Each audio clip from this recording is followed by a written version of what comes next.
A suspicious bar fire in rural Minnesota has state investigators looking for a cause. The third-generation family-run operation is nearly a total loss. Valley News Team's Ryan Laughlin has how a quick-thinking group of patrons saved a historical landmark and why some say a serious crime was committed. On a quiet stretch of Minnesota Highway 1. People have a lot of good memories out here. Sits a family-run business that's been pouring beer for more than 80 years. Dad and my uncle kind of ran it after my grandpa passed away. Mike Carpenter is the third carpenter to run the rural drinking hole. Pictures of his late grandpa Lewis along with his hat still hang on the wall. As for the second carpenter, Mike's dad, when I first started serving beer, I couldn't hardly reach the bar, the top of the bar, to put a bottle up here. He was literally raised in this building. But it's closed now. Smoldered kind of through that, burnt the inside of the door and then burnt down underneath. Mike says 3 bar-goers came into Carpenter's Corner already intoxicated. They started harassing women, trying to follow them into the bathroom. That's when they were kicked out early Sunday morning. It was soon after, with around 24 people still inside the bar, they noticed flames. Like my hands could smell like, fuel of some sort. He said witnesses could see the concrete steps by the door were on fire. Flames were spreading in the basement below the bar. That's when the bartenders and a few patrons jumped into action.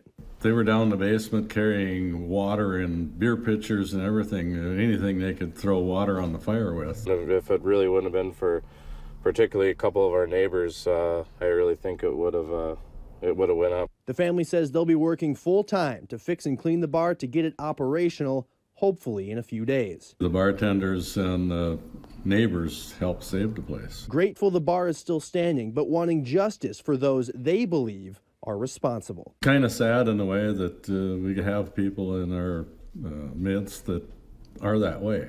Why they wanted to do this is something I don't understand. From Pennington County, Ryan Laughlin, Valley News Live. Right now, the investigation is categorized as a suspicious fire. That could change when authorities get lab results. They do have persons of interest, and if the fire was set near an exit to a building, charges could go all the way up to attempted murder. Police want anyone who might have seen something suspicious to call the phone number on your screen. The Carpenters say they didn't have fire insurance. They've set up a GoFundMe page to help rebuild. You can find a link to it on our website, valleynewslive.com. And we're following a story out of Fergus Falls, Minnesota, where answers seem hard to come by. Valley News Team's Melanie Palmer is live in Fergus Falls and joins us now with the latest. Melanie, what do you have for us? Mike, Andrea, I'm here outside of the Fergus Falls Police Station, and we're trying to get to the bottom of an investigation that's underway here in town. We got a tip earlier today saying that something big was happening in Fergus Falls involving a heavy police presence. So when we got to town, we went right to the police station looking for some details, but all that they could tell us is that an investigation is being conducted. They couldn't tell us where it's happening or any details around the case. Now, I spent most of the day driving around town looking for any suspicious activity or any signs of this heavy police presence, but couldn't find anything. I also tried to get access to the caller dispatch logs from this morning and yesterday in Fergus Falls, but they wouldn't give it to us. They said that they have within 10 days to grant that request. We were hoping to find out what kind of emergency calls were made in that time frame.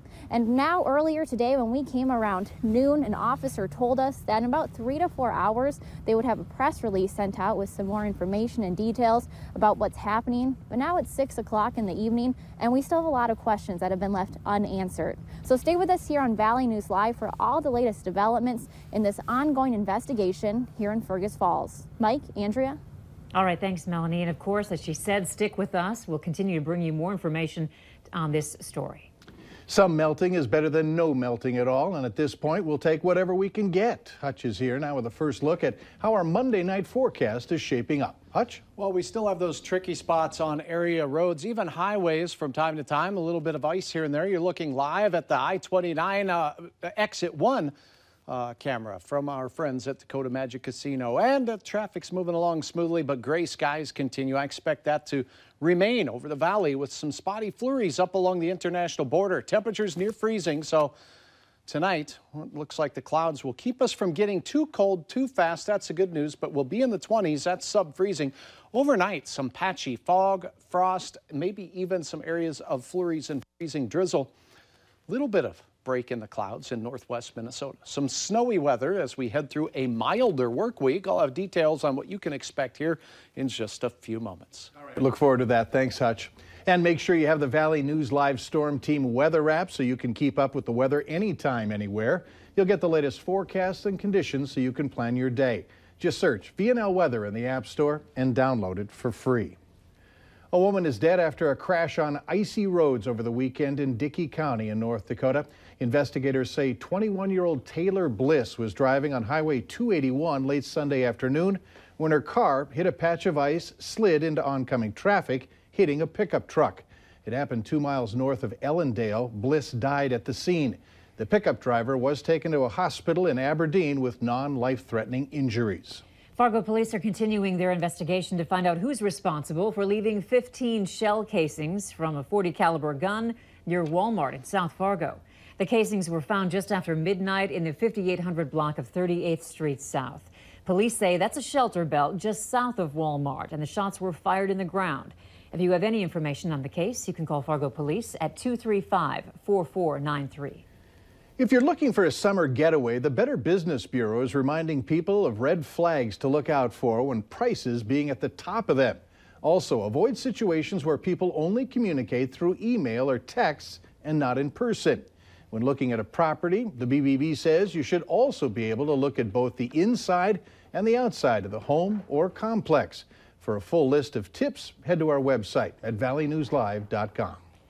A man from Minnesota's Ottertail County was trampled to death by one of his cows. It happened on a farm northwest of Hewitt Sunday morning. The sheriff's office says 85-year-old Delbert Horn was tagging a calf when he was trampled and killed by the cow. Horn was pronounced dead at the scene.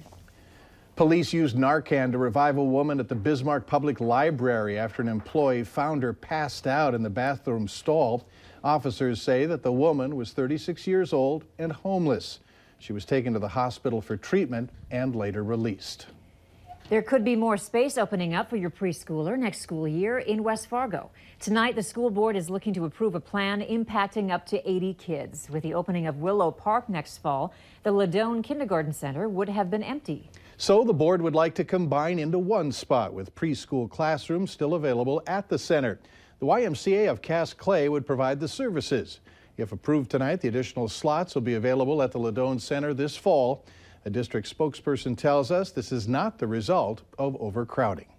Later on Valley News Live at 6, how these never-ending winter conditions could end up impacting this year's fishing opener. Up next, how the parents of Andrew Sadek continue their attempts to get investigators to open up about their son's death.